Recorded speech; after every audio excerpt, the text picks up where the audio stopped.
What is up, everybody? Welcome back to another episode of Too Pop to Handle. I am your host, Andrew Nucatola, your pop culture best friend, and as always, I hope you guys are having a fabulous week. If you were lucky enough to see the Northern Lights last week, just let me tell you how jealous I am of you.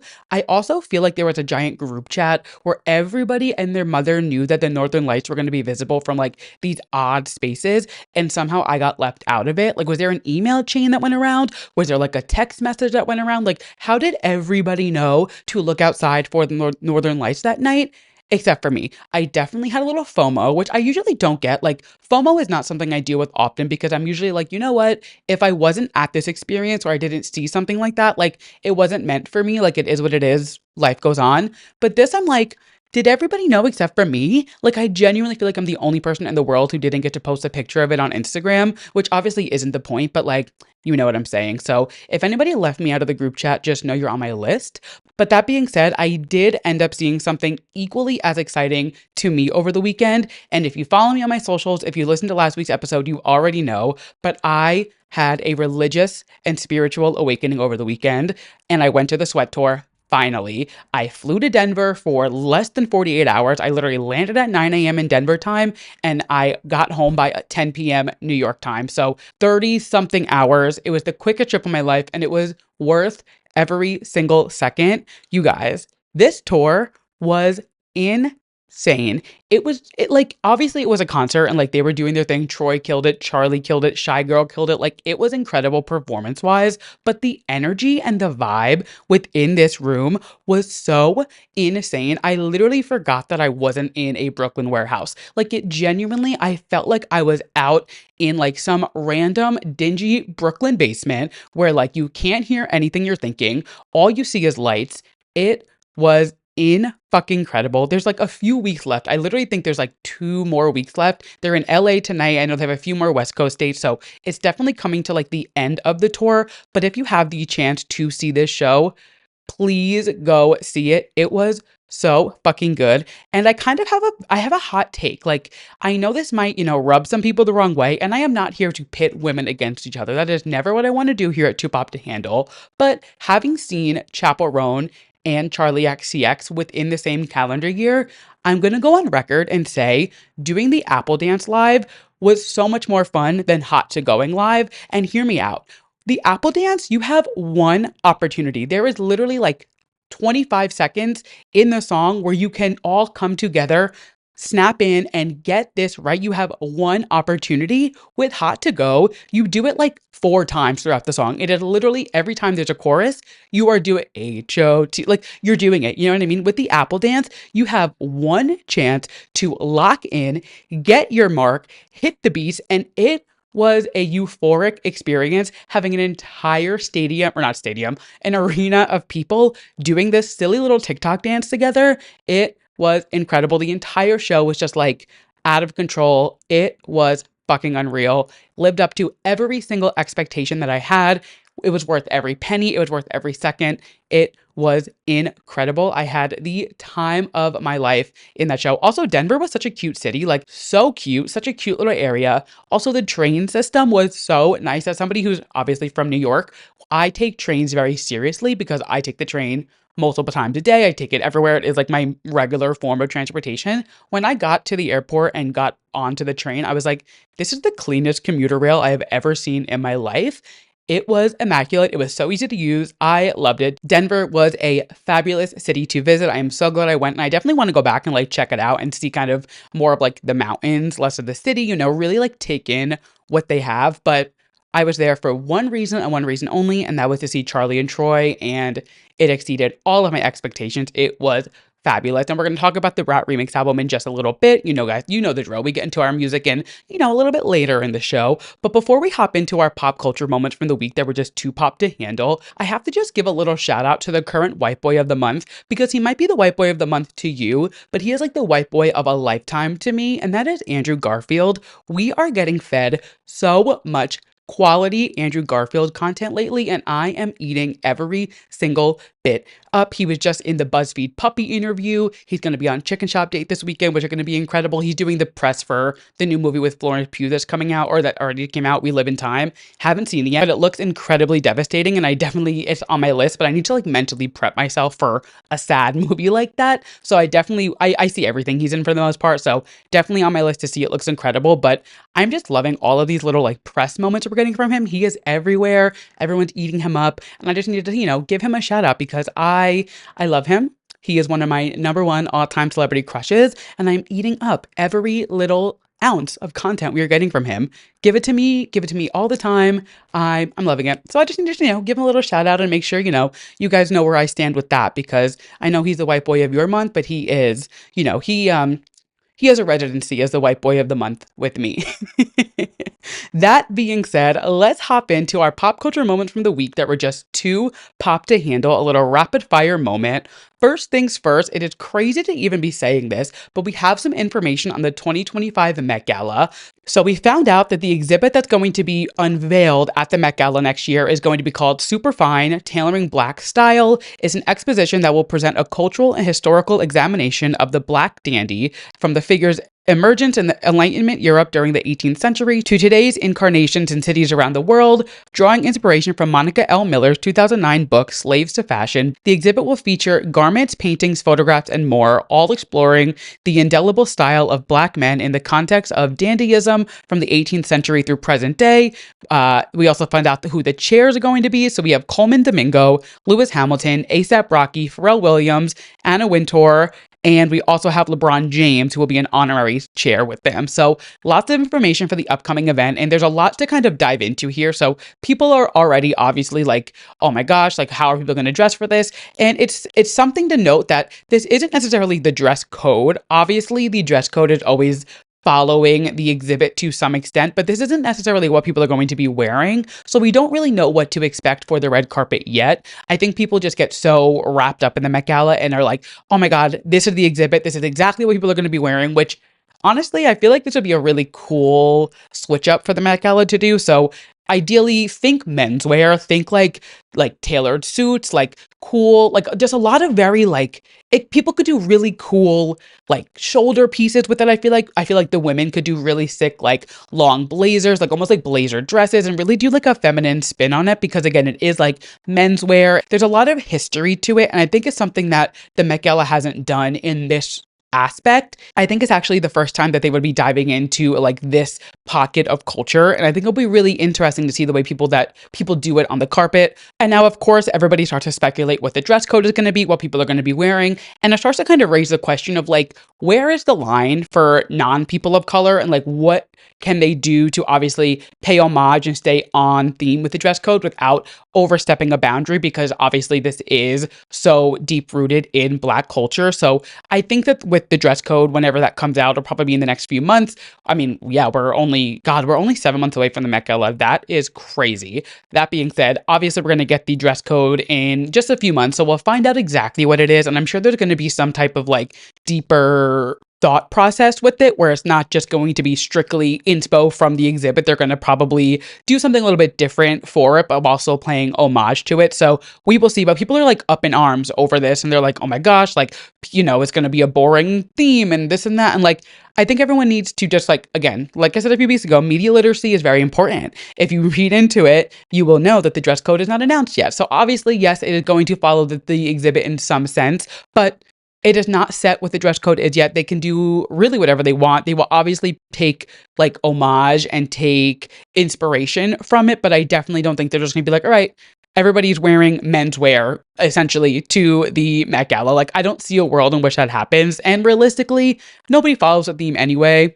Argue with the wall. People show up to the Met Gala wearing whatever they want just to have their like red carpet moment. So even if this does end up being the dress code, I don't think people are going to follow it regardless, because they don't follow it when it's a fun one anyway. So Moving on from the Met Gala, we have some concert news. Did you guys know I love to chat about concert news? But this is some concert news that comes with a little, it packs a punch to say the least. So Olivia Rodrigo took a tumble this week at her show in Australia. So she was performing in Melbourne on Monday, and it was actually her last of 4 shows in this arena. And it's the second to last venue she's playing on the Guts tour. If you guys didn't see the video, she took a hit falling into this hole. So she was like, I think it was towards the end of the show, she was like running back and forth, like saying goodnight to everyone, like saying thank you, and just kind of, doing what people do. They're like saying they're doing their bows, get home safe, the whole vibe.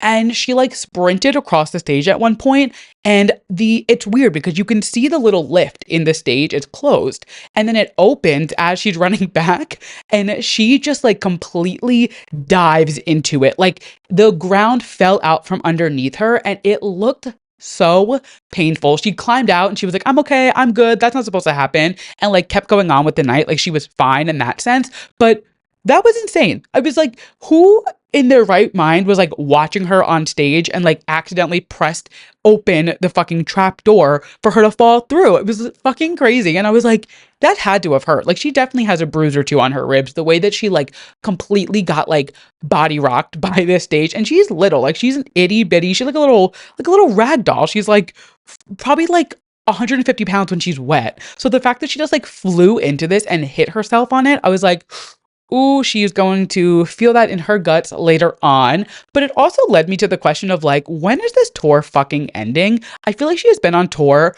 forever. She kicked it off in February of this year, and she definitely has had breaks here and there throughout the legs, and she is doing a full world tour. But I was like, this has been going on for so long. I think I'm also just kind of like conditioned to people doing shorter tours again, because I feel like after COVID, people weren't doing like full body tours. Like I feel like until like Renaissance and Eras tour, people weren't doing like actual world tours and like doing this for months. And I guess when you think Olivia Rodrigo, like it's only her second tour, so to see her doing this for so long, I'm like, she's got some star power in her to be still going. And she is not done. Like I said, she is wrapping up next week in Sydney, and then it picks back up in March, from March to July, for just festivals. So I'm curious to see what she does between then and now, because she obviously has, now a bruised rib that she has to heal after falling into the stage. But is she going to release music? She also has Coachella weekend open. So like, I feel like that could be a fun little thing she could throw in and like just kind of like add to the hype of like ending this leg or era, whatever you want to call it. So very curious. I like wasn't thinking anything new from Olivia anytime soon, but knowing that she has this really long break and then she's just doing festivals next year, it kind of raises my question. I'm like, I wonder if we're going to see anything new from her in the next couple of months. So we will see. I would love a new Olivia track. So we will see what we get from there. Hope she's okay. Hope, her ribs and everything are healing all right, because the bitch took a tumble. That was fucking nuts. Moving on to our next topic of the week, Megan Thee Stallion is set to release a new documentary with Amazon Prime called In Her Words. So Megan Thee Stallion, In Her Words, offers an unprecedented access to the multifaceted woman behind the persona.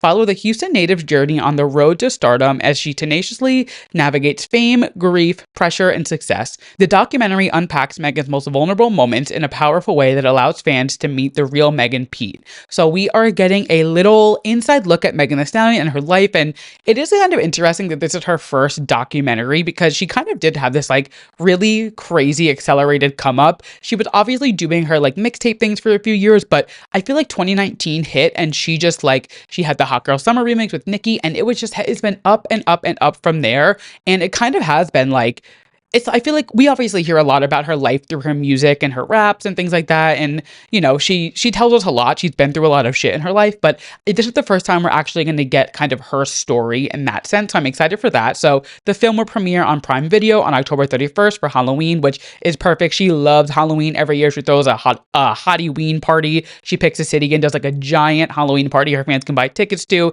Looks like so much fun. I would love to go to it one year, but this year I believe it is in Chicago, so I will not be making it for that.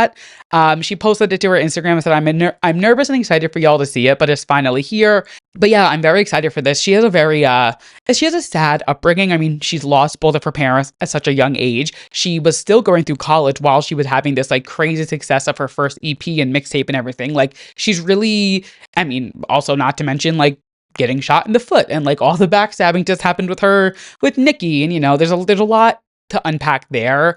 And I feel like, she gets a lot of heat online because somebody else's fandom is fucking crazy and isn't afraid to, just like be insanely cruel to women, barbs. And yeah, so I feel like we're going to see and learn a lot about Megan in this, and I'm very excited. The fact that this is her first documentary and she's had this like 5-year come up now, that there's actually things to talk about. I'm very excited for this, and I'm very excited to see what she lets us know about, like what she tells us that, maybe things that are unclear from her past and things like that, and just kind of excited to see how she talks about like dealing with grief and fame and all this stuff all at once has like, either like built her up. And like, I mean, she's been on this crazy tour, and even since like she kind of had this like crazy come up during COVID, and now that she's like out in the real world since 2021, she's had like every single brand deal under the sun. She's collabed with so many artists. She's just kind of been nonstop. And like literally Megan Thee Stallion, she could change her name to Megan the Workhorse because she is just going like crazy. And she's been very vocal about her mental health struggles. If you remember, God, what was it, like 2022, I want to say maybe? It was when her first album, her second album came out. She released that song Anxiety, and she released that website, and it was like Bad Bitches Have Bad Days Too. And it was like a list of mental health resources that was like local to you. So she's very vocal about her mental health and, what she goes through. But I feel like this is going to be it's going to be cool to see it more in a documentary sense versus, in a song where we have to kind of like listen to her lyrics and just like interpret it how we want. So very excited for that. You guys know I love Megan, so I will eat up anything she does. And this, I feel like, is going to be something really just like a different take on Megan Thee Stallion, and I'm very excited for it. And speaking of different takes on some people, we have gotten the list for Rolling Stone's Musicians on Musicians for 2024, and I am so excited. I love series like this. It's very like actors on actors with variety, where they just have two people in the same field interviewing each other and talking about like what's going on. So the series invites artists to interview each other about life, music, and everything in between. So we got the list of who is interviewing who, but on the first line of the list, it is completely blurred out and it says cover stars to be announced on October 16th. So if you're listening to this on the day that the episode comes out, you already probably know who the cover stars are. There's a lot of rumors, and the biggest one going around right now is Ariana Grande and Sabrina Carpenter, which it would just be like the collapse of all collapse. We're going to talk a lot about Ariana later, but we're getting so much Ariana Grande content right now, and obviously Sabrina Carpenter has just been like in everybody's face for the last 2 years, rightfully so. And I just think the two of them sitting down, they get so many comparisons, and like there's so many, there's so much, people always love to like pit women against each other and be like, she's copying her, they're doing like whatever. And I think the two of them sitting down and doing an interview together would be so good because there's clearly respect. I mean, literally Sabrina opened for Ariana on the Dangerous Woman tour back in 2016, 2017, whenever that was. So clearly like they're good. Like they worked together before, whatever, but you know how the internet gets to get, and like Stan Twitter gets fucking crazy. So I would love to see the two of them sit down. We really have no idea. There's no hints. It's just what people are assuming. So we will find out today if you're listening to this, or if not, it's already out. I'm sure I've posted about it and I will talk about it next week for sure. But the list is very exciting. So we are also getting interviews from Lisa and Tyla, Timbaland and Metro Boomin, Christina Aguilera and Ray, Natalia Lafourcade and Leon Bridges, Renee Rapp and Cynthia Erivo, and Coco Jones and Ayra Starr. I mean, I just need to put this shit in reverse. Cynthia Erivo and Renee Rapp. Are we fucking kidding? Oh my God. I consistently talk about how much I love Renee Rapp because there is nothing I love more than a Broadway girl turned pop star. And Renee is just like the perfect example of that because she brings these like crazy Broadway vocals to these fun and like upbeat and fun pop songs. I mean, Sabrina Carpenter is also Broadway turned pop star. She was a pop star prior, but she was on Broadway at one point. Ariana Grande is one of them. So like, I just love a Broadway girl turned pop girl. And the fact that Renee and Cynthia are going to be chatting together, it also just, I can't stop thinking about like that Renee Rapp TikTok or Vine, whatever it was. And she was like, I just saw Wicked. I loved it. One short day in the Emerald City. It's so funny. Like just the fact that they're doing this together. Side note, not to pivot, but I keep like editing back and I realize that I've just been getting more comfortable singing on the podcast with you guys, which is just like the theater kid in me coming out. So I apologize. I'm not going to stop doing it, but I am aware of it. And yeah, I guess, take me for what I am, who I was meant to be. That's that. Anyway, Renee Rapp and Cynthia Erivo, I am so sat for. I am so excited. I'm very curious to see who this cover star ends up being. So we will see tomorrow, or today rather. But yeah, this is very exciting. Again, I love these series. I think it's so much fun to kind of break that fourth wall between artists and have the two of them sit down and chat with each other. A24 does this also, where they'll have like two celebrities interview each other. The one that I think about immediately is when they had Lorde and Hunter Schafer interview each other. Loved that interview. So very excited for this. We will see, who the cover star ends up being, and we will see what these interviews have in store. They get released every day. So it's the 16th, the 17th, the 18th, 21st, 22nd, 23rd, 24th. So every weekday until the 24th, we'll get a new interview. I am very excited. I cannot wait. And that wraps up our pop culture moment from the week. There were just two pop to handle. And moving right along into our next segment of the show, it is time for my Drew releases, which is where I talk about my new music releases from last week and the new releases coming up this week. We're going to switch things up a little bit this week because it just makes more sense to talk about last week's releases and bleed into the main topics of the show. It'll make sense when I get there. So we're going to talk about this week's releases first, and then we'll go into what came out last week. So we don't have anything on the docket necessarily this week, but October 18th has kind of like become like a clowning moment for multiple fandoms, and we don't know what's going to happen or if anything is going to happen. In case you missed it, I talked about it in my newsletter, which, shameless plug, if you are not subscribed to my Substack, it is 2poptohandle.substack.com, and you get an extra little bonus moments from the week. There were just 2 pop to handle every single weekend, and I do some bonus extra like blog content there, which is super fun. But I talked about this week in the newsletter how Joe Jonas and Shawn Mendes both moved their album releases from October 18th, and no one really knows why, and like no one knows if it's just like a coincidence or like what's going on, but lots of speculation on who is going to release. There was Harry Styles, Taylor Swift, Lady Gaga. I don't know if anybody is actually going to release this Friday. I feel like it's kind of just like people clowning and, just like jumping to conclusions. And I'm on board with it. I'm like, that is very weird that 2 male pop stars are moving their album release dates. I don't know. It was very strange. Who knows? Rebecca Black is releasing this Friday, which I don't think she's the one who's making people, move their albums around. But who knows? I mean, don't underestimate the power of Rebecca Black. We all remember how viral Friday was. So that being said, we will see what comes up this Friday. I don't know. It might be nothing. It might be something. It might be crazy. We will see. But that being said, let's talk about what came out last week. We had a surprise drop from Ollie Alexander, who is previously known as Years and Years. He dropped a single, Cupid's Bow, which is the second single from his upcoming album, Polari, which is coming out in February. It featured the song Dizzy, which we talked about back in March when it came out. And this kind of came out of nowhere. Nobody even knew that this was coming out or anything like that, which it is what it is. I feel like surprise drops are very common nowadays. So surprise drops are kind of like not a surprise anymore. Like, yes, it's a surprise in the matter of the fact that like we didn't know what was happening, but it's like, okay, cool. Like you're just dropping a song whenever you feel like. It's like, doesn't have the same like feel to it as it used to. Like it'll never be Beyonce's self-titled album. But that being said, he released a new single called Cupid's Bow, and I am loving it. I feel like he does not get enough credit for like the killer pop music that he puts out. I said it with Dizzy too. I was like, he just like releases his little gay music and it reaches, the audience that it reaches, but like he does not get enough credit for how good his music is. Even when he was doing Years and Years and now he's doing his solo stuff, like he's just so good. I love him. I love this track. Very excited to see what this album has in store for us in February. So we will, chat about that as we go, and I'm sure we'll get more singles before it comes out. But if you're looking for a new like fun gay pop star to tune into, or just like somebody new to throw into your mix, I cannot recommend Ollie Alexander enough. I love him. Go check out the Palo Santo album from Years and Years. It is one of my favorite albums. It is fantastic. Also their first album, I'm drawing a blank on what it's called. What is that album called?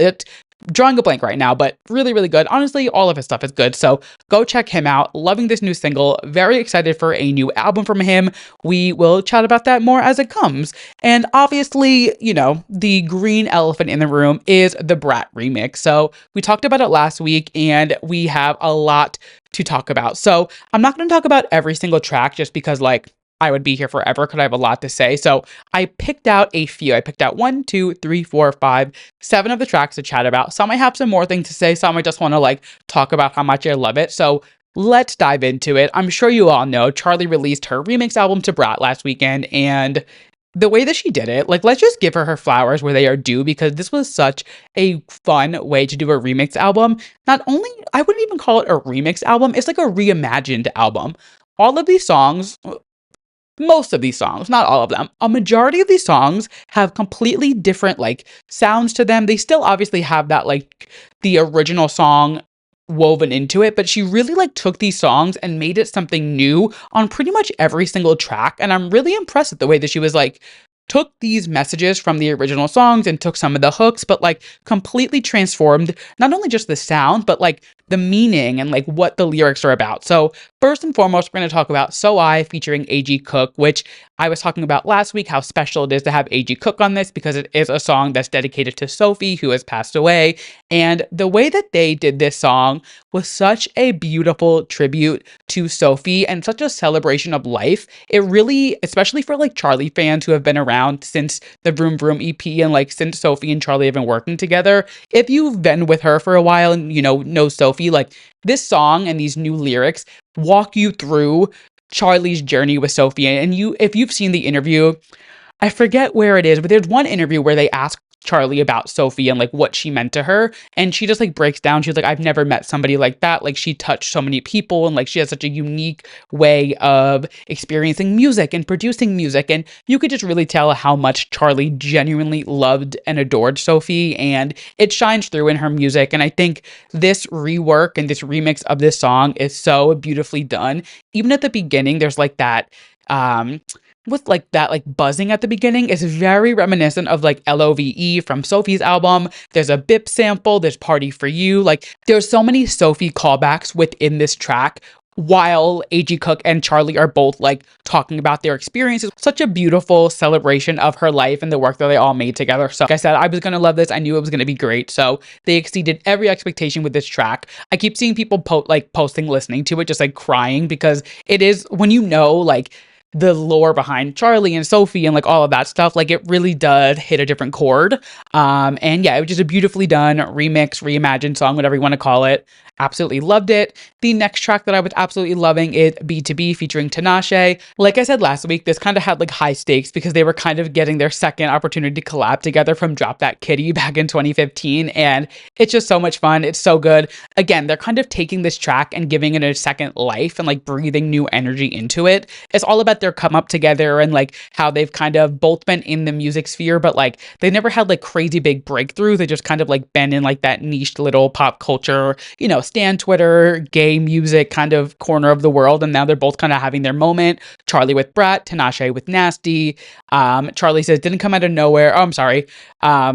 Tinashe said, didn't come out of nowhere. They've been sleeping on me. I'm bored. She also says, like, I hope you enjoy having me on your mood board. Like, it's very evident that the two of them are just like talking their shit on this track together, which I love. Charli says, I made him boom clack. Now we got them two on, which obviously boom clap is Charli's song. Two on is one of Tinashe's biggest songs. So they're just like talking their shit on this track. And I love it. It's so fun.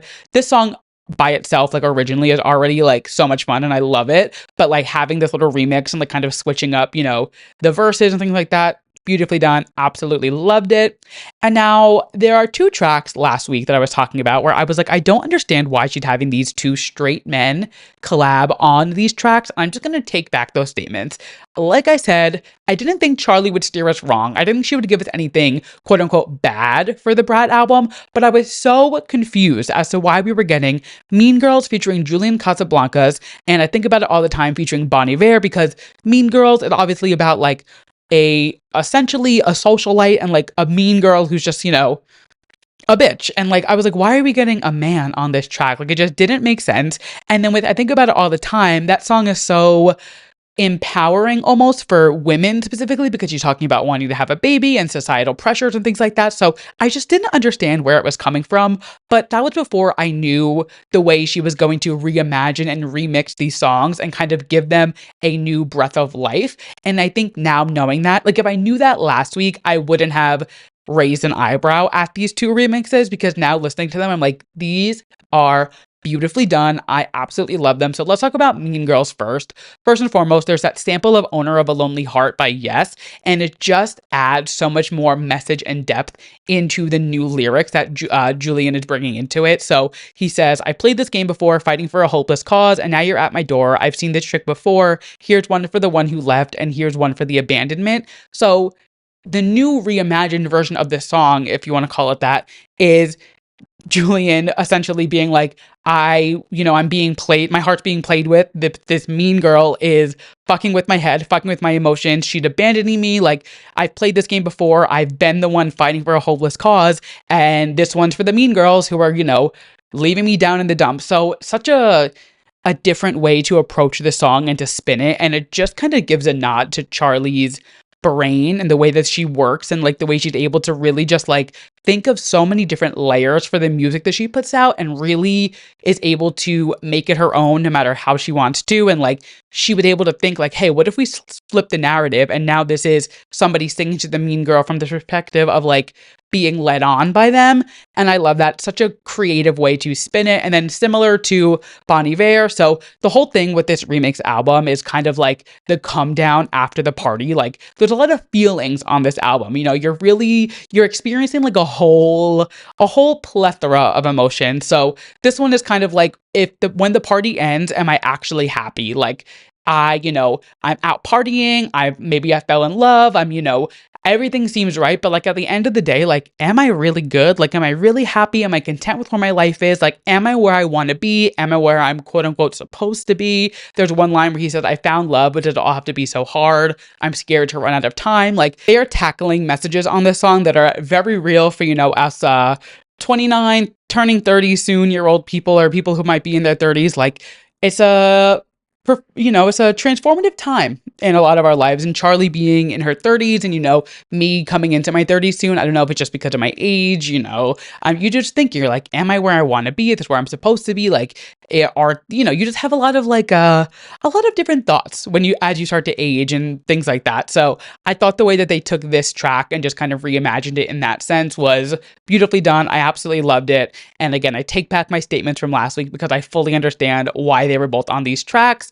I'm not going to talk too much about this one because I'm just going to say I just fucking love it. 365 was Shy Girl. Fucking insane. I loved it. It's already such a party song, so for them to just take it to that next level just makes it even more fun. Everybody went nuts during this live. I go nuts to it in my headphones. Like, it is just so much fun.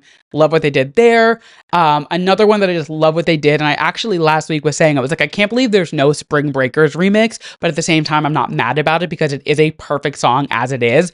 But lo and behold, we ended up getting a Kesha remix, which we had been teased a Kesha remix for months. If you remember back when Brat was like being teased, even before the album came out, there was a truck driving around and one of the screens, it flashed Brat green and just said Kesha. So everybody was like, okay, Kesha's going to be on this album to some retrospect, right? Like she must be. And then nothing came from it. And then we got the album on Friday. On Sunday, she posted that we are getting the Kesha remix. It is out. The OG party girls are doing their thing.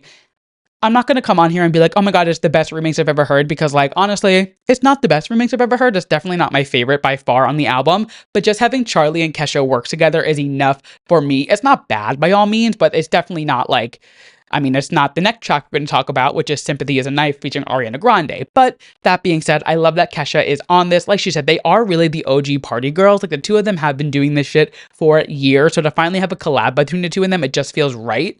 And I'm loving it. So much fun. And I am a little confused as to why like it wasn't just on the album to begin with. I don't understand that tactic of it, but that being said, now we only have one track left of the album that hasn't been remixed. It's Hello Goodbye. So who knows if we'll get a remix down the road, if they will do it at all, if they'll just leave it as it is. Your guess is as good as mine, but we have one more track to talk about, and it leads us into one of our main girls of the show, Ariana Grande, and it is Sympathy is a Knife featuring Ariana Grande. My God. You guys know I am such a big fan of Ariana. I am obviously such a huge fan of Charli. So when I saw that this remix was happening, it was a moment for everybody, especially for the gays, but like I was fucking floored. And I wasn't sure what to expect. I was saying last week I thought Ariana would go like Good Night and Go, Imogen Heap kind of vibe, where it's a little less of her traditional singing. And, I didn't know what to expect, just like knowing Sympathy is a Knife and not knowing how she would kind of layer herself on top of it. But then again, like I said, we didn't realize she would be completely reimagining so many of these tracks, and the way that they kind of like switched some of the melodies and the tunes to it. It was perfectly done. And once again, Ariana is just done with everybody's shit. She does not give a fuck what you think about her. She doesn't give a fuck, what the media is saying, what the mean fans are saying. She has the whole line saying she like it's a knife when the mean fans hate the nice fans. Like the whole track is just kind of the two of them going back and forth and being like, it is literally a knife to be a female in the media, in the limelight, and everything you do is wrong. You're never pretty enough. You're never good enough.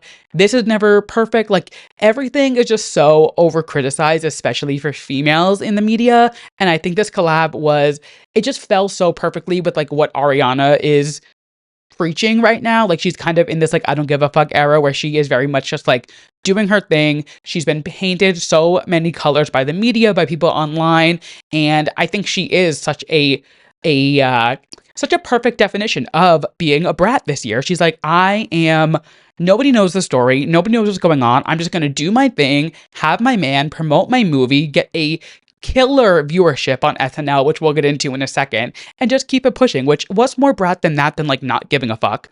I loved it. Perfect remix. So much fun to have her on this album. Like I said last week, as somebody whose favorite albums of the year are Eternal Sunshine and Brat, this is so major for me. I loved it. Not a single note. And we're going to keep the show pushing on some more Ariana Grande news because, as I'm sure you all know, Miss Thing hosted SNL this weekend and it was just perfection. It was absolutely my favorite SNL appearance she has ever had. It was their most viewed episode since 2021, bringing in 5.57 million views. She's also given them their most viewed and liked TikTok with 60.8 million views and 6.8 million likes on the bridesmaid skit that she did with that like espresso cover that they did. Loved the skit, thought it was hilarious. Love that people are eating it up the way that they should be. And I think it's kind of funny because the second most viewed and most liked TikTok from SNL is Pete Davidson and Timothy Chalamet doing their that like little rap skit that they did that has 36.5 million views and 6.6 million likes. So Ariana's like doubling the views on that. And when you think about the fact like Ariana and Pete were once engaged, and they might have been engaged when that skit came out, actually. My timelines, I'm not, I can't do all that math really quick. But regardless, it is just kind of funny to see like the two people with the most viewed TikToks on SNL being Pete Davidson and Ariana Grande, because it feels like their engagement was like another lifetime ago. Yeah, just a funny little thing. But like I said, this was incredible. It was absolutely my favorite appearance she has had yet. And if singing does not work out for her, she has a clear career path in impersonations and like sketch comedy because she nailed it. I feel like her going on this time, it just reminded all of us that like she is so much more than just like such a gorgeous and stunning voice of our generation. She really can do it all. Like she is such a great actress. She's able to like adapt to different characters. And I think it was so smart to do this right before Wicked comes out to just remind everybody how talented she is acting wise versus just singing, because you think Ariana Grande, you think singing, which obviously Wicked is a musical, but there's so much more acting than there will be singing in the movies, and the first half of the movie is going to focus a lot more on Elphaba. So I'm very excited to see like the way people perceive her acting after SNL and now going into the Wicked movie. I mean, like I said, it was the most viewed episode they've had since 2021, and I mean, I thought everybody hated the bitch, but clearly she is still pulling these numbers. I did a whole breakdown of every single sketch and like a ranking that she was on over on my Substack, so that's twopoptohandle.substack.com. But you guys know this podcast is like the main, like the meat and potatoes of my content. So though I did already give my Substack and my subscribers there a little idea what I was thinking, I obviously had to bring it to the main show and save something for you guys. So we did not talk about the monologue on there, and that was intentional because I thought the monologue was perfectly done and honestly a highlight of the entire episode. It was so good. I love the dress. She is so committed to this like wicked bounding that she's doing, which is sticking with pink everywhere she goes. I thought it set the scene for such a hilarious episode, and she followed through with it. Sometimes you get a really good monologue and then the skits just like don't compare to it, and like all you remember is the monologue. And I feel like in this case, a lot of the sketches were so good that people are forgetting how good the monologue was, which is fine with me because she's obviously there to be in the sketches. Like when you're there as a host, you're there to add something to the cast and kind of like, be not a supplement, but just like supplement like comedy and like show your skills and your techniques and like what you have to offer as an actress, as whatever your main gig is. And I think just like the way she set the monologue up to then go into these like killer sketches, and she was in 7 of them. I don't think maybe there was like 1 or 2 sketches that she wasn't in. Like they had our girl working and she killed every single role. But like I said, I thought the monologue just set us up for like a perfect episode, and it carried through so well. I loved it. I thought the whole moment where she was like, yeah, I'm not going to make it about me. I'm going to keep it low key, and then breaks into an entire song. Perfectly funny, so well done. And it was really one of the only times we heard her actually sing throughout the episode. We heard her sing, but not in the most favorable way. Or we did get the one. So she sang, what was it, 3 times, not including the monologue. So we got the monologue, and then she did the espresso cover and the bridesmaid skit, which was fucking hilarious. And that's the one that's like the most like on TikTok right now. But obviously she was not singing anywhere near the key, which was the point. Then we had the Antonio skit, which was so disturbing and fucking hilarious. But clearly like that, she also was not singing properly. She did sing well in My Best Friend's House, which is the one about her best friend's dad being a serial killer. But like, I don't think that's something to be like, oh my God, she can sing great about, someone being a serial killer, because the point of that wasn't her singing. The point was that like her best friend's dad was a serial killer. So when we're talking about like actual singing chops and like points in the show where she was singing to like just show off her vocal abilities, we really were only left with the monologue, which I think was perfect because again, she was not the musical guest. Stevie Nicks was. And I thought the monologue, it showcased her voice a little bit, reminded us of her comedy chops, and like that, we all know she can sing, but like it just added that extra level to like what she was there to do. Bowen's cameo was perfect. It was so funny. It was just, they didn't miss a beat. It was perfect. It was so well done. And it just set us up for a perfect episode. Something that I thought was interesting though, she posted a carousel on Instagram either yesterday or today. And there were some characters within the carousel that she didn't end up doing. She was dressed up as Judy Garland in one of them, which if you know me, if you're watching the video, Judy Garland is literally on my wall. Like, love Judy. She is like an all-time diva, obviously, and I would have loved to see any type of Judy Garland skit from her. She also was giving Taylor Swift in one of the pictures she posted. It was like a blonde bang, plaid skirt. We all know Taylor's thing right now is plaid, so I'm very curious, like, what those sketches had in store for us and like what they were going to do. Sometimes they do release unaired sketches if they pre-film them, because obviously not every single thing on SNL is live. Sometimes they do release them a little bit later, so maybe the Taylor and Judy ones are pre-filmed. I remember when she was on in like 2016, whenever she was the host and the musical guest, they had like 4 sketches that they ended up posting after the episode had aired because they just did not have screen time to air every single sketch. So maybe they will see the light of day one day, but as of now, we are just left with these photos of her cosplaying as Judy Garland and cosplaying as Taylor Swift. And moving on from SNL, we also have some Wicked updates because they are just in full speed ahead with Wicked mode. So obviously, a few weeks ago, we were talking about the whole Vanity Fair article that Cynthia and Ariana did, and there's been so much press. I mean, they are just on this press junket pretty much until November 22nd now. I feel like it's just going to be down our throats more than ever. We knew that October 1st was kicking Wicked into high gear, but like, I didn't realize the magnitude in which they were going to kick Wicked into high gear because it has been non-stop. So last week we had Wicked tickets go on sale. I secured mine. I'm going 2 days early. I am so excited. Actually, if you follow me on Twitter, you saw I had a little gay dilemma. I've solved it now, but I bought tickets to go see Oh Mary on Broadway like 3 weeks ago for the same date that I accidentally ended up buying Wicked tickets for, which is like the gayest mistake I've ever made. And then Oh Mary retweeted it and all these gays were in my replies like, so what are you doing? What are you doing? What are you doing? So Too Pop to Handle exclusive, I did end up selling my Oh Mary tickets on StubHub. I'm going to buy for another date. I'm not going to see Oh Mary because like I have to see it, but there were more dates and options, believe it or not, to see Oh Mary than there were for Wicked because it's already sold out so many theaters in New York. So sold my Oh Mary tickets. I will go to another show, and I am still seeing Wicked on November 20th. But Fandango has announced that Wicked was their number 2 first day ticket pre-sale of 2024, only behind Deadpool and Wolverine, which obviously Deadpool Wolverine was a huge moment, and like Marvel in and of itself has such a such a cult following that like it's a no-brainer that that did outsell Wicked for first day pre-sale. But I definitely am curious to see like what Wicked ends up doing at the box office, opening weekend. I don't know if everyone is pre-ordering their tickets for a movie the way that, some of us gays are. So we will see what ends up pulling in the box office. But I mean, to be the number 2 biggest first day ticket pre-sale of 2024 is pretty impressive. And obviously it's already pulling in crazy numbers. We're also getting a lot of information of like what to expect at the theater. So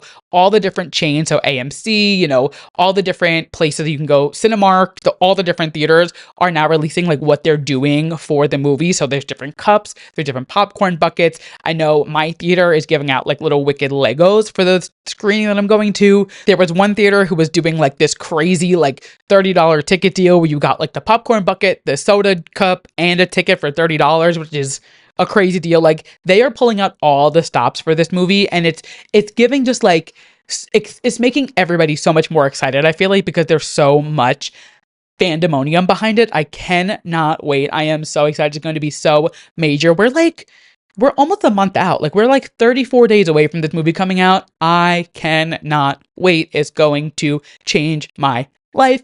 And we also found out some other exciting news. We found out that Cynthia, Ariana, and a handful of other cast members, they didn't confirm who is going to be in what city, but Ariana and Cynthia will be at every single event, are doing a Journey Through Oz Wicked tour this coming fall. So within the next month or so that fans can buy tickets to. They will be stopping in New York, London, LA, Sydney, and Mexico City. It's a press tour that will transform each stop into a different magical location from the film. So very excited for that. And there's actually, if you guys, I'm sure you've seen her before, but the Oz vlog, she's on TikTok. I'm obsessed with her, and I've been following her for years because I love the Wizard of Oz, and she has like a crazy Wizard of Oz collection. So when the Wicked movie came out, she was like the first one to be on it. She brought up a really interesting point that in 1939, when the Wizard of Oz premieres, Judy Garland, Ray Bolger, and a lot of the cast did a tour very similar to this to promote the movie. So whether that was intentional or not, that they're doing this Wicked little press tour the same way the Wizard of Oz did back in the day, just very reminiscent. And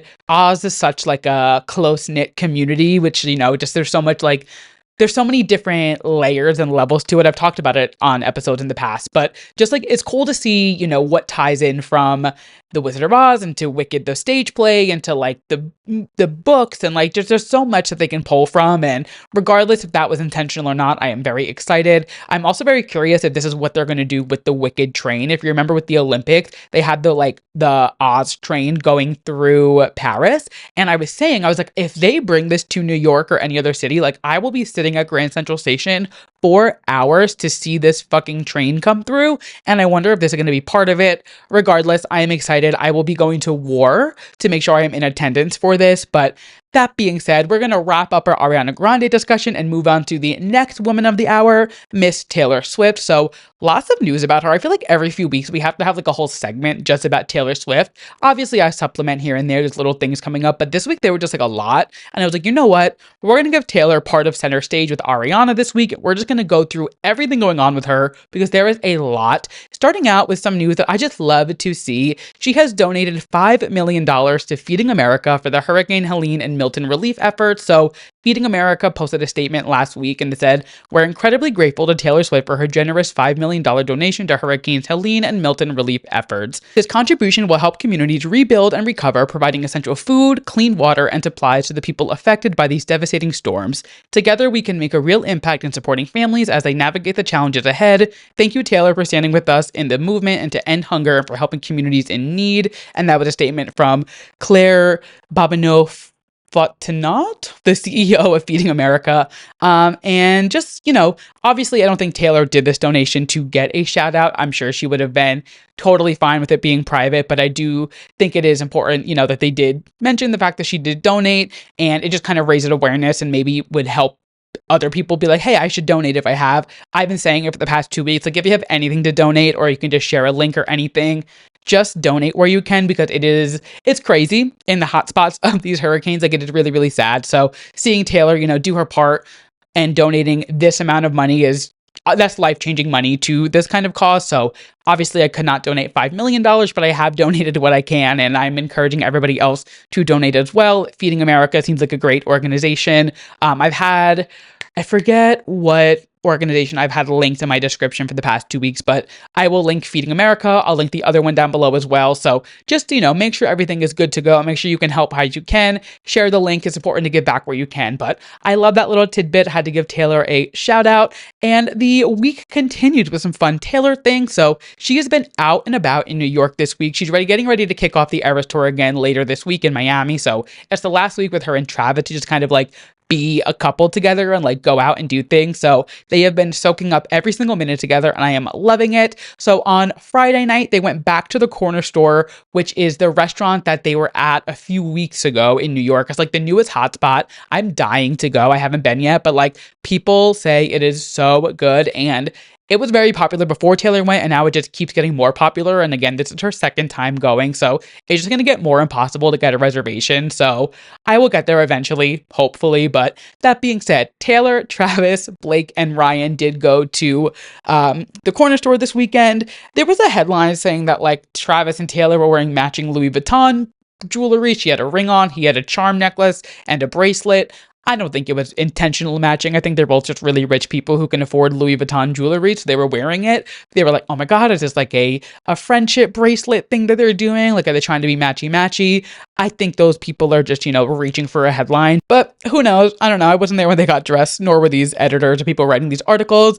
But the second night out, so Saturday night, this is where it gets a little more interesting. So they went to Teresi, which is a restaurant in Soho, and the way that fans detect things in Easter eggs is crazy. So she had a bag on and there was a snake on it. So immediately, obviously, everybody just raises the question of when is Reputation coming? What is going on? She loves to throw these little Easter eggs at us and then completely leave us high and dry. But she knows what she's doing. Taylor Swift puts a snake on her body. She knows what fans are going to speculate from it. So I definitely don't think it's nothing. But I've said over and over, I do not think we're getting Reputation this year. I think she just likes to keep us on her toes and likes to, kind of throw us a curveball. So who knows if we do end up getting it this year. Maybe that's the 18th release that we're going to get, because that is the day that she starts the tour again. But I'm going to say no, because I feel like we would have known by now. But that being said, she was out and about again down in Soho. And then last night on Monday night, her and Travis went to a Yankee game together.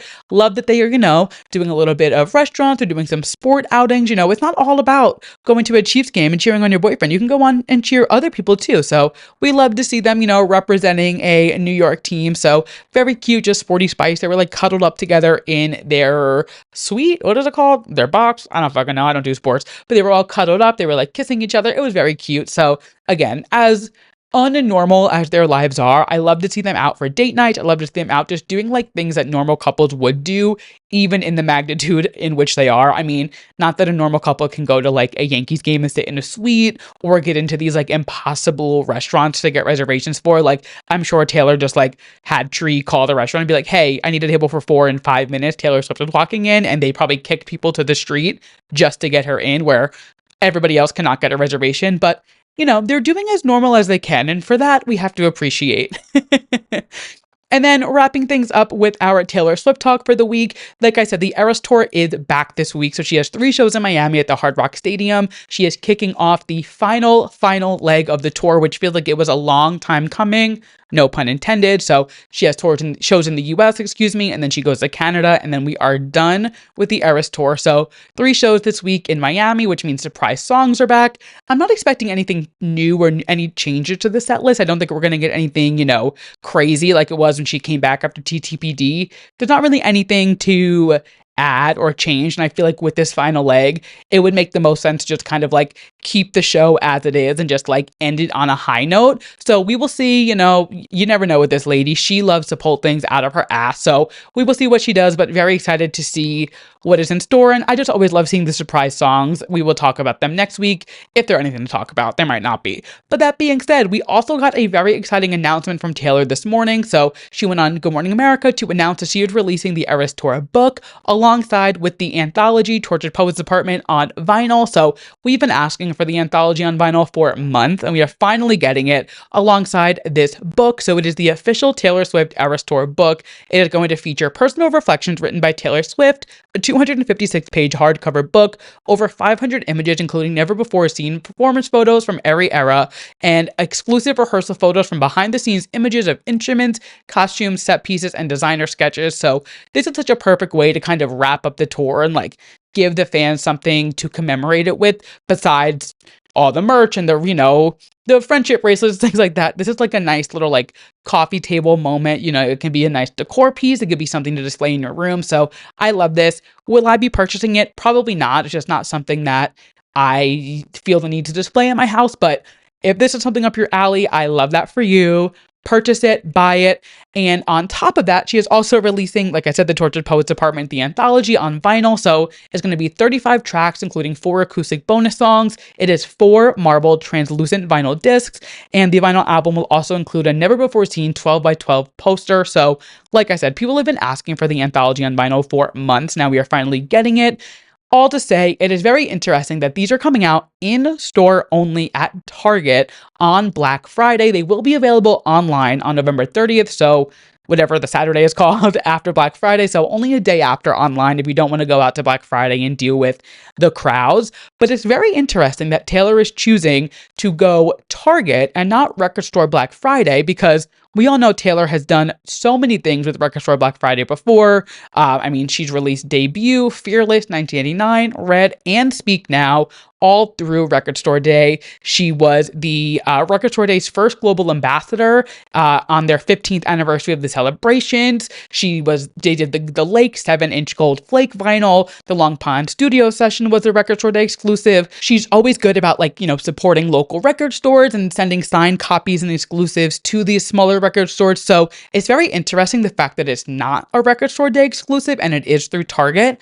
I just want to know how fat the check was that Target cut Taylor to get the vinyl exclusive for the anthology, because it had to be a pretty penny, and good for her. I hope that check cleared. I hope it is sitting pretty in her bank account, because for them to get the exclusive of this sought after vinyl when Record Store Day is literally doing a Black Friday sale as well, it had to be a fat check for them to cut Taylor to get that exclusive.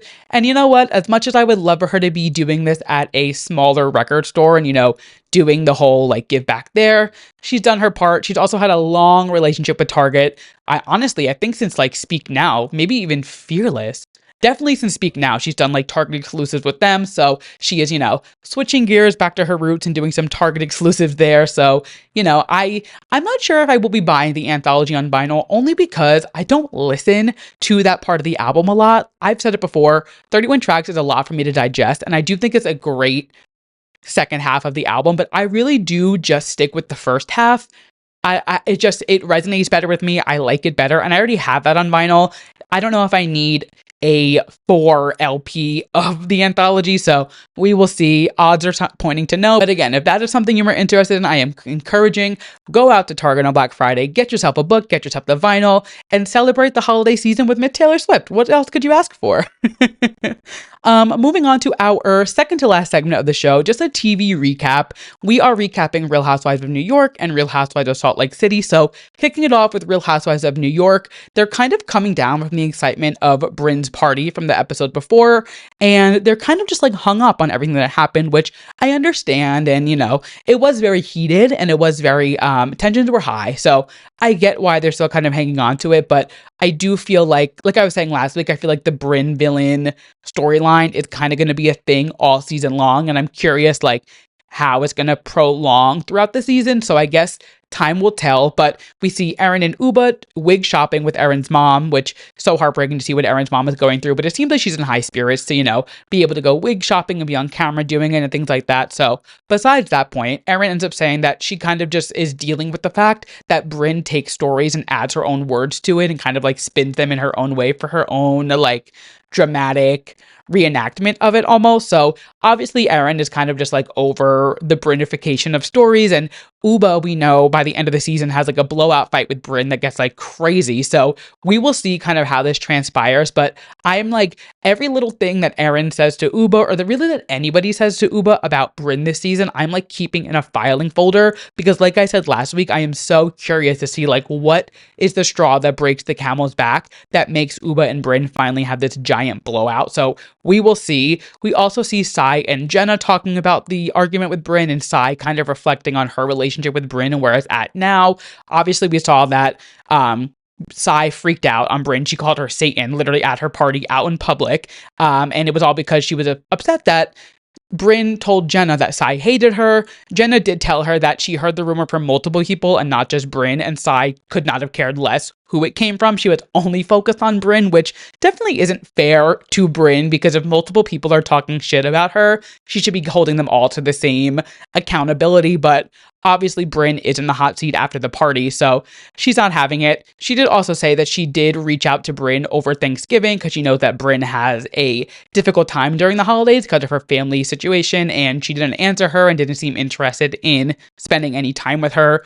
So then she, the normal thing that you do, you leak somebody's text on TV. She like instantly jumps to showing off this carbon monoxide text, which I know it's for the plot and it's the drama, and it caught my attention. Hearing somebody call themselves carbon monoxide and that they like sneak up on you and kill you, that is a crazy way to admit in your like inner workings and how you handle situations. And I don't know if Bryn ever thought that would actually see the light of day on the show, but I'm sure it was definitely a shock for her to see it on the show, and for Sai to just like bring it up to Jenna and be like, well, remember this text? And Jenna even said, she was like, yeah, when I got that text, I didn't really know how to respond to it because it was a little bit insane. And like, yeah, if somebody texted me in like a heated argument and was like, just so you know, somebody once called me carbon monoxide because you never know when I'm gonna sneak in on you and kill you, I would be like, oh, this bitch is clinically insane. I do kind of think it's a fun little cunty reference, I'm not gonna lie. Like, it is kind of like I don't know, it has like I see, I see the power and the effect that it would have from Bryn's side, but I definitely think Sai like airing that out on TV, I don't think Bryn ever expected that. But when you sign a contract with Bravo, girl, expect the unexpected. And then we finally see Bryn and Erin start to try to mend their relationship, and they really are such sisters. Like, Erin has said it since the first season, like she sees Bryn like a little sister, and she kind of has that relationship with her where they hate each other, they fight, they argue, but they love each other at the end of the day. So she gets there. It is a little heated, they are going back and forth, and they're kind of going tit for tat on like what happened at the party and what was said about each other on the podcast and online and here and there. And, all of this is like drama that like, it's just kind of insane, but it ends up, they end up being okay. They cry, they, express what's going on in their personal lives and things like that. And at the end of the day, like, I'm sure they're all right. Like, they're fine. They will fight again, I'm sure, by the end of the season, but we will see. Like, I do feel like one of the big character arcs of this season is going to be Bryn being a villain. So I'm curious to see like who is cool with her by the end and who is not. So we will, hold out for that. We also finally find out why Erin and Abe were fighting. He sold her Bitcoin without her permission. He's not being transparent about things in their relationship. It seems like rich people problems. I understand Erin being upset, but I was kind of like, this is the big mistrust thing that, you've been teasing for the last 2 episodes. Like, definitely, I understand her being upset about it, but I thought it was bigger. Like, I thought it was a bigger deal. And maybe to her it is. Who am I to be like, it's not as big a deal as she's making it? Because if that is something and it is their funds and it is her money as well, and like it's now sold and gone and she was kind of banking on it for certain things, I do understand where she's coming from. Sometimes it takes me saying things out loud to actually understand the magnitude of things. And you know what? I take it back. This might be a rich person problem, but I also would be mad if somebody sold my share of a stock or Bitcoin or something without my permission. You know what? She has every right to be mad. I take back what I said. I mean, I was always team Erin. I wasn't even siding with Abe in that point because, like, obviously I'm always taking the woman's side. But yeah, I understand why she was mad. I literally have in my notes, rich people problem, LOL. But you know what? This is like an issue. I understand. Now saying it out loud, I get it. And the final thing that we see in the episode is that we are finally addressing the Rebecca Minkoff Scientology drama. So Bryn brings it up in the helicopter and asked if somebody does ask us about the Scientology thing, what are we supposed to say? And she says, tell them you have no comment, which obviously she should know she's in the press. That's never a response. You can't just tell someone, oh, I have no comment, sorry. Especially these girls, they always have a comment. So I do think that's going to be a developing thing throughout the season. And we will learn more about her involvement in Scientology and like how the girls end up handling it as the season goes on. So we will see. Like I said, this season, I like Real Housewives of New York. I am a fan of it, but I definitely, when you compare it to like Real Housewives of Salt Lake City, which we're going to do in a second, there's definitely different tiers of like drama and entertainment where like Erin and Bryn are arguing over something that Erin never even said in a podcast, and Meredith and Whitney are arguing over the fact that Whitney is getting her jewelry from Alibaba and reselling it. Like, definitely different landscapes there. But that being said, let's talk about Real Housewives of Salt Lake City. So the girls are still in Milwaukee on Whitney's trip. They are ending up at this drag bar, but before then we see that Whitney plans a day for them to go tour the Miller Brewing Company, and Lisa decides that she is not going, and she convinces Brittany and Milai to go curling with her, which definitely is a little shady boots of her to like it's one thing to want to do your own thing because you have beef with Whitney, but to then drag two other girls out of her plans when it's her vacation, that was definitely a little shady. But Lisa Barlow does whatever she wants, and she wanted to go curling, so that is what she did. So we see they are at the Miller Brewing Company, like I said, and the girls go on a little tour, and Heather and Whitney stay back, and Heather decides to tell Whitney about the shit that Meredith is talking about her on this tour, which is insane. They're literally sitting in like the Miller Brewing caves and like literally in this like historic, really cool environment. Apparently it's like a huge deal to do in Milwaukee, and Heather's like, by the way, Meredith said that you buy your jewelry from Alibaba and resell it, which is just like, again, it's Whitney's vacation and Whitney's plans. Like, to drop that bomb on her while she is doing something that she is obviously excited about is crazy. Obviously, it's part of the plot, and they're just trying to like add fuel to the fire while the girls are out.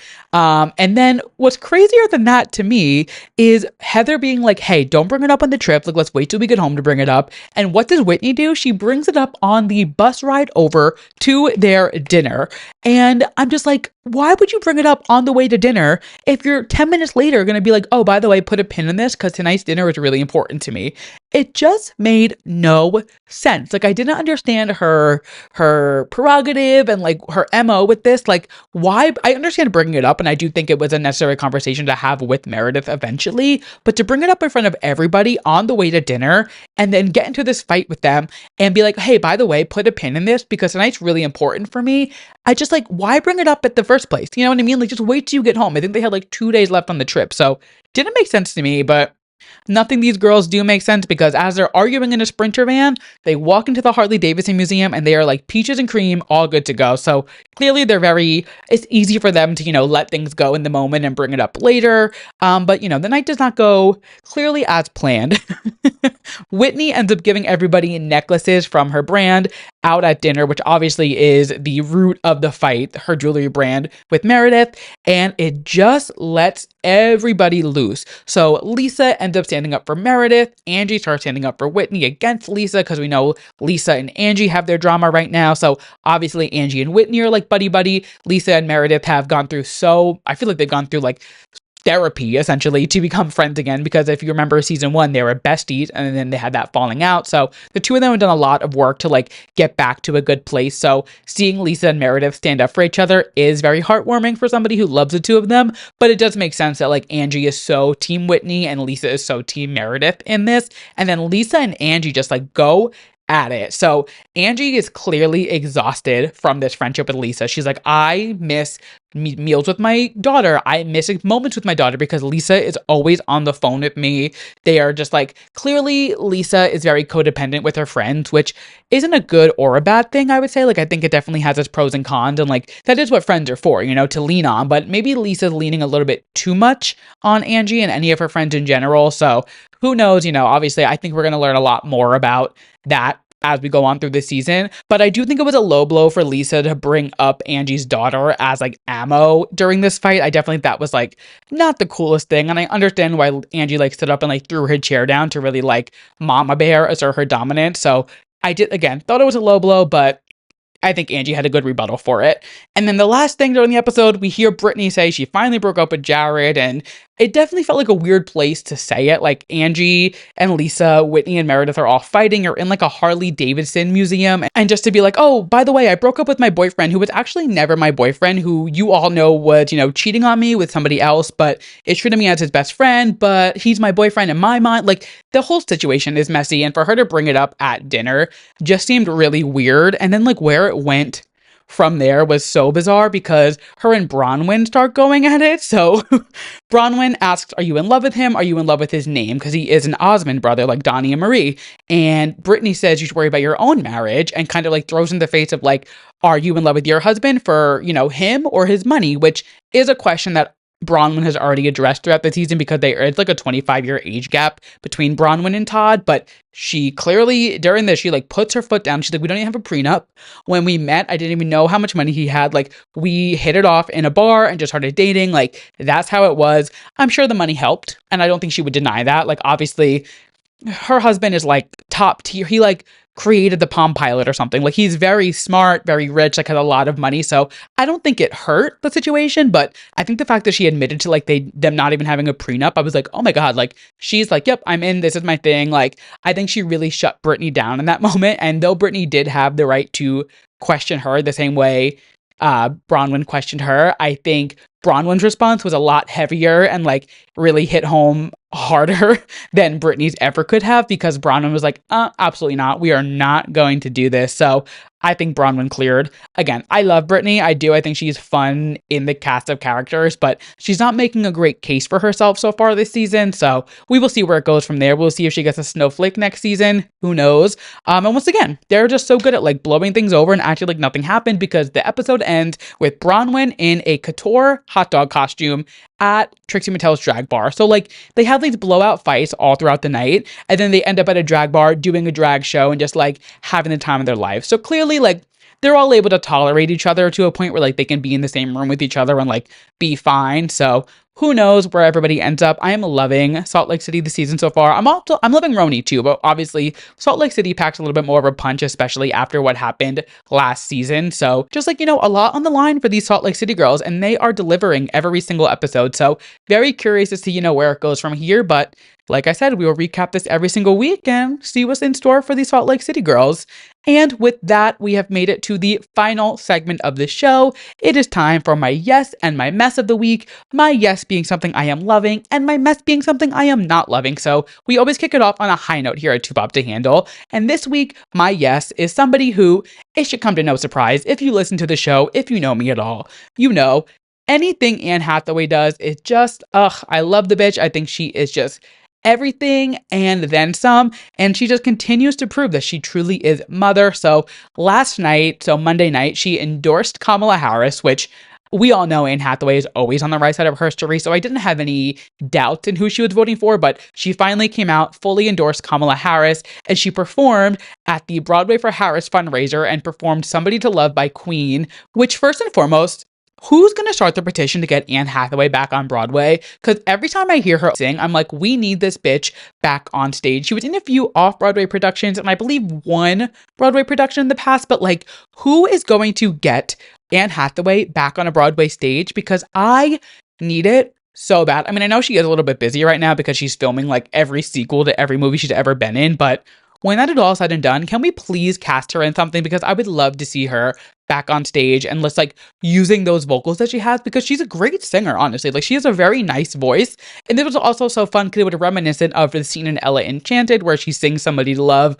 And it was just like a full, a fun little moment. She looked great. She was wearing like this leather little moment, singing for a great cause. Nothing but respect for the Princess of Genovia. I love Anne Hathaway, and this was just like a cherry on top of like, I feel like we've been talking about her a lot lately, especially last week with the sequels coming out. She's just like a hot topic always in my mind. So any moment I get to celebrate Anne Hathaway, I think I actually titled an episode once celebrating Anne Hathaway. Like I'm pretty sure I had an entire episode where I just talked about how much I loved Anne Hathaway. So should come to a shock to nobody.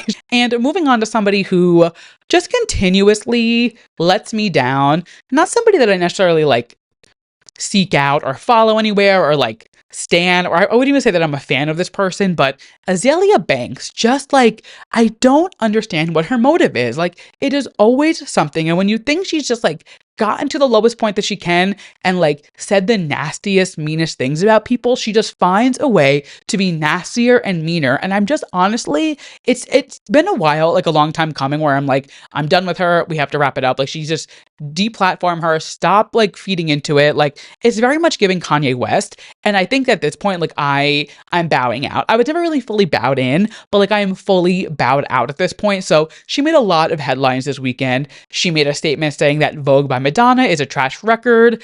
She said that she could cover Vogue and give it its justice, and like pretty much saying like Madonna's vocal capabilities were not there and like anybody could have done Vogue. And like at the end of the day, like there's only one Madonna. Whether you think she's the best vocalist or the best this or that, like nobody was doing it like Madonna back when she was doing all this shit. And like nobody's ever going to do it like Madonna, because there is one Madonna. And like, say what you want, she's Madonna. She still is the one who like broke all these records and broke all these boundaries. Like, to come out in the year 2024 and say that Vogue by Madonna is a trash track is just like, can you use any of the two brain cells that you have left and like make a coherent and like make sense of a statement, please? She also was talking about Kesha and Dr. Luke, and this is where I really kind of just like drew the line, because I was like, all right, this is stepping too far, because obviously the whole situation with Kesha and Dr. Luke is such a sensitive topic for Kesha, and just like for anyone who's been a victim of any type of like sexual abuse or things like that. And for her to come out and just try to like downplay whatever happened with Kesha just feels so icky to me. So she tweeted, to be quite fucking fair, Dr. Luke is puny. He's like 4'9". Kesha is 6'3". Even I could beat Dr. Luke's ass. He really is that tiny. It was no industry secret that Kesha and Luke were consensually doing drugs and drinking together. Kesha's weird ass mother. And then she went on to tweet, Kesha is a fucking dumbass. She did all that lying to end up making songs absolutely nobody wants to hear and will still be defined and confined by the hit she made with Luke for the rest of her life. Kesha is never going to produce a damn thing the public wants to hear. She should have sat there and ate her food.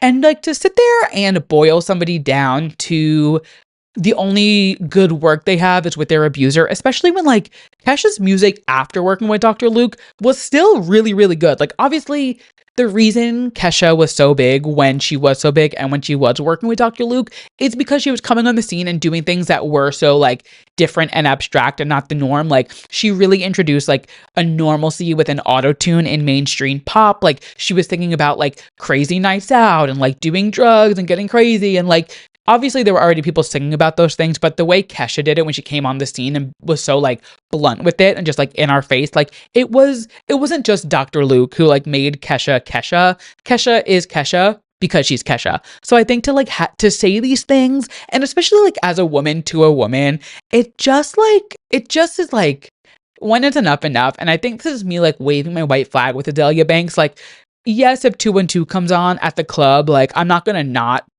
sing along because it's like a fun song, but like you won't catch me putting it on any playlist anymore. Not that I defend her ever, but like I think this really is like my final white flag, where I'm just like, can you just like, somebody either has to like do a mental health check on her, or she needs to just like be completely deplatformed, because the things that she says are so outlandish, and you might think they're funny, you might think it's haha, the whatever, but like this is just rude. The Madonna thing is whatever. She also made comments about Julia Fox and Kanye, like that's one thing, but like I just think like going this low below the belt and saying Kesha's never going to release a song that the general public wants to hear if it's not produced by Dr. Luke, and like saying that he's 4'9" and Kesha's 6'3", she could beat Dr. Luke's ass. Like, you're just like making the conversations around victims speaking out, you're just like closing the door that is already so hard to open. And I just think that's a line that, especially as a woman in the music industry, you should not be crossing. And I think that's the perfect note to end it on. I'm waving my white flag with Adelia Banks, and I love Anne Hathaway. There you have it. Thank you guys so much for listening to this week's episode of Too Pop to Handle. If you liked what you heard and you're listening to us as a podcast, make sure you follow the show. Make sure you leave us a 5-star rating. Leave me a review. If you're watching us on YouTube, make sure you hit that subscribe button, hit the like, drop a comment, do all of the things except for dislike. You guys know the drill. And I say it every single week. If everybody listening to this episode sends it to one friend, I will double in listeners. It is easy math. If this hour-long podcast was not enough and you would like some more moments from the week that were just too pop to handle, handle. Make sure you follow my newsletter popping in over on Substack. It'll be linked down below.